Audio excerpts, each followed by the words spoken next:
I woke up one morning with the strange feeling that I had overslept my own life. Nothing was wrong. The room looked familiar. My phone was where I always left it. The day ahead was already mapped out in my head, predictable enough to feel safe. And yet, as I lay there staring at the ceiling, something felt deeply off. It wasn't panic. It wasn't sadness. It was recognition. The realization arrived without drama, without warning. It didn't shout. It whispered, calmly and clearly. This life isn't yours. At first, I tried to dismiss it. Everyone has strange thoughts in the morning. Everyone feels disconnected sometimes. I told myself it was just exhaustion, just another passing mood. But the feeling didn't fade. It followed me as I got up, as I moved through my routine, as I spoke to people using words I had spoken 1,000 times before. Everything worked. And that was the problem.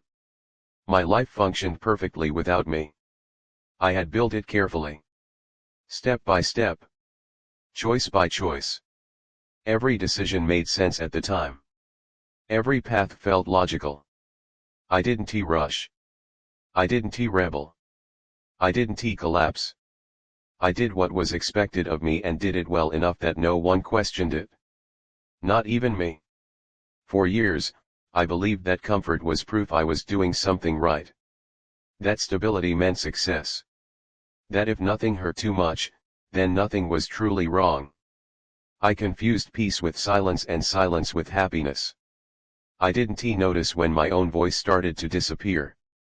There was a time when I used to want things. Not in a vague way, in a dangerous way. I wanted futures that scared me. I imagined versions of myself that didn't fit neatly into explanations. Over time, those desires became inconvenient. They didn't match the structure of the life I was building. So I adjusted. I told myself I was being realistic. Mature. Responsible. Wanting less felt like growth. Letting go felt like wisdom. I traded possibility for certainty and convinced myself it was a fair exchange. Years passed quietly after that. From the outside, my life looked complete. I was present, reliable, consistent. People trusted me. They leaned on me. Some even told me they admired how put together I was. I smiled, thanked them, and felt nothing. That emptiness didn't hurt at first. It felt neutral. Manageable. Like background noise you stop noticing after a while. Until one day, you realize the silence has replaced the music entirely. I started noticing it in small moments.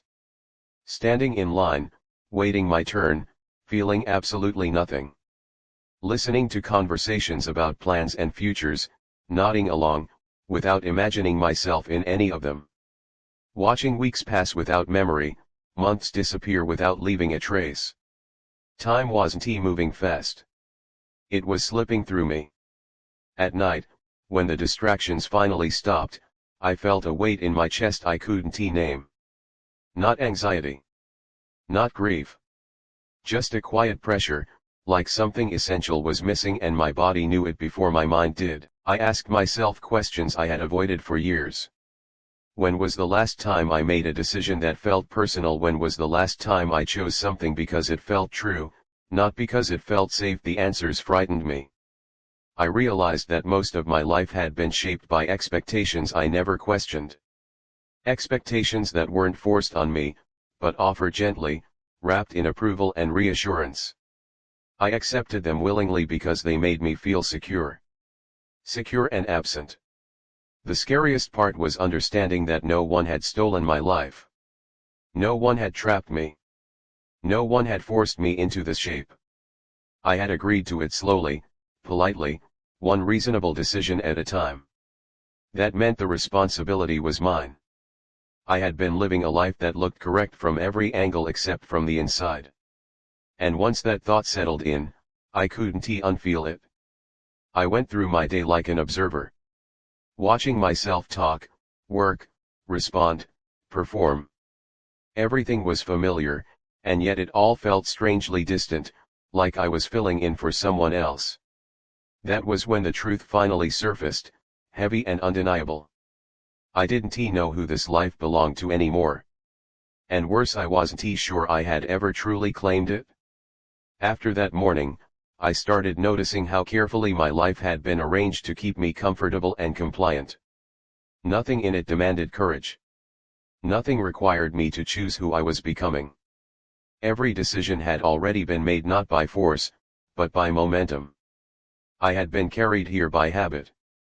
The strangest part was how convincing everything looked.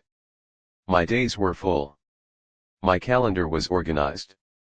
My responsibilities gave me a sense of importance. From the outside, this looked like purpose. From the inside, it felt like maintenance.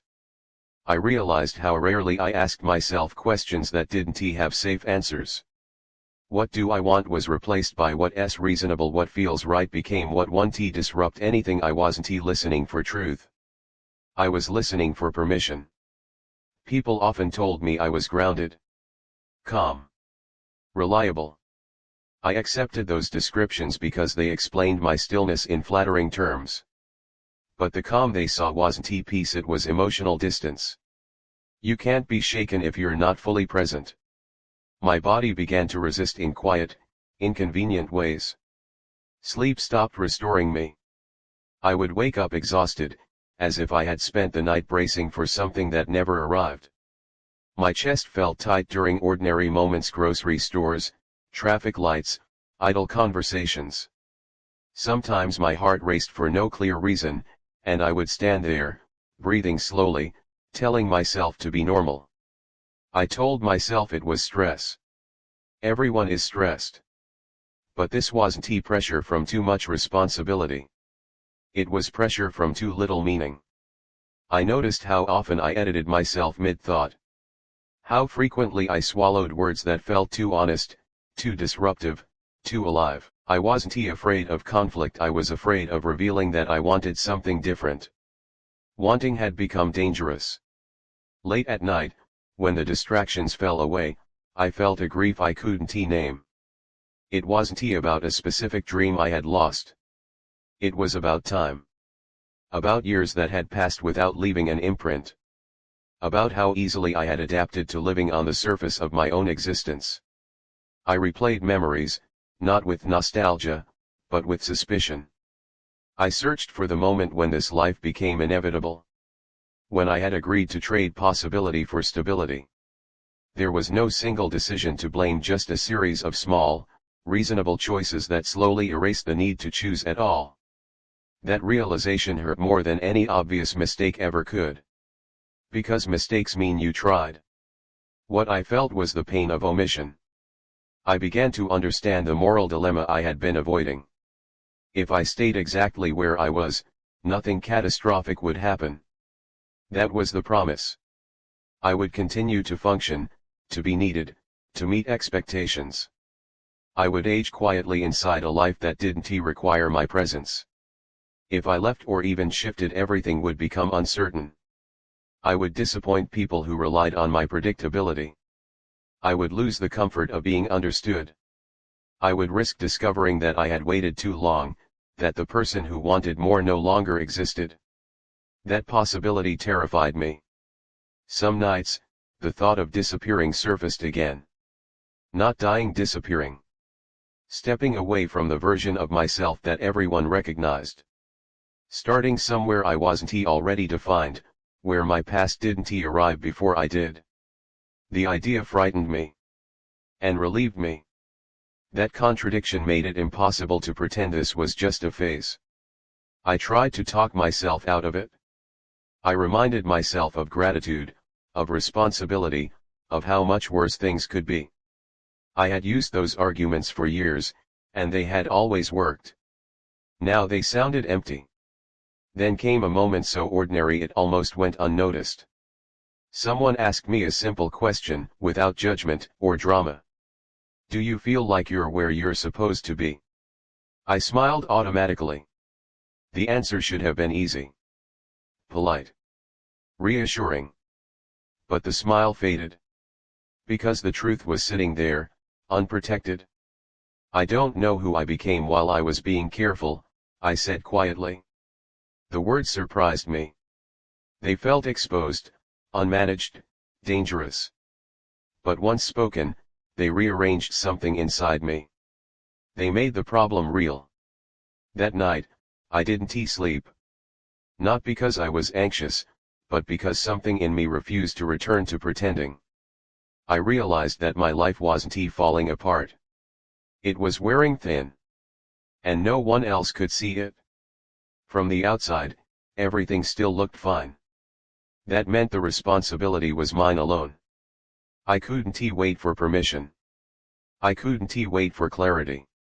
I couldn't wait for the right time anymore. For the first time, staying felt like an active decision instead of a default. And once you see that, there is no neutral ground left. I knew the next step would cost me something: comfort, certainty, approval, or time. I just didn't know yet which cost I was finally willing to pay. I didn't leave with clarity. I left because staying had become a decision I could no longer pretend was neutral. There is a moment when patience stops being a virtue and turns into avoidance. When endurance stops being strength and becomes consent. For me, that moment didn't arrive with courage. It arrived with honesty, the kind that makes it impossible to keep performing the same lie.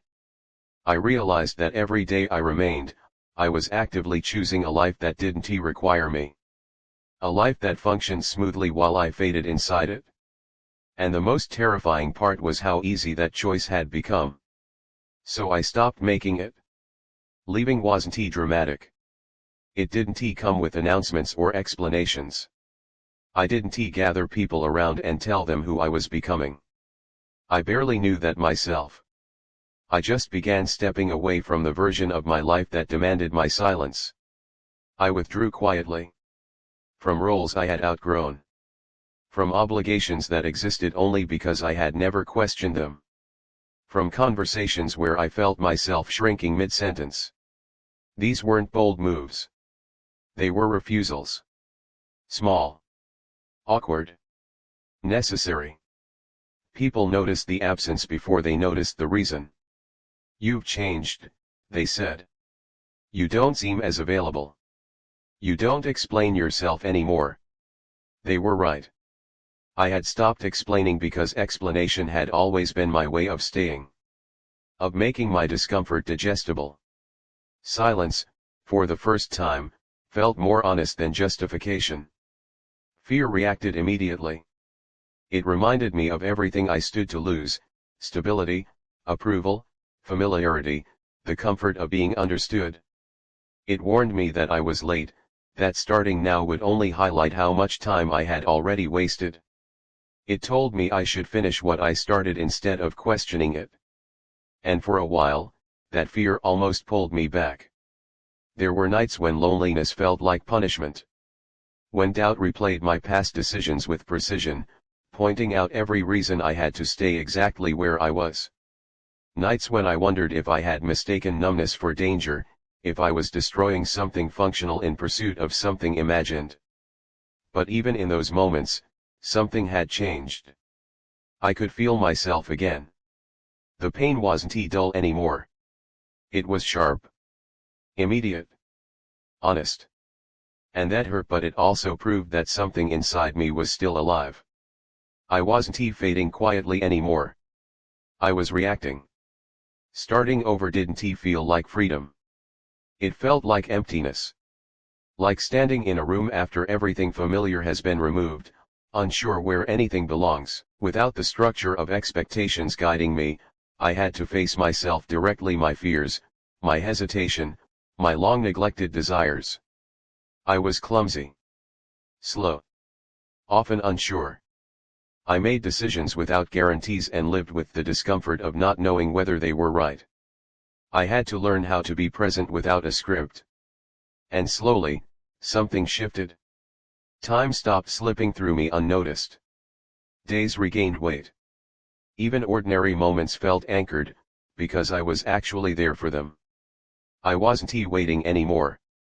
I was choosing imperfectly, inconsistently, but consciously. I grieved the years I had lost.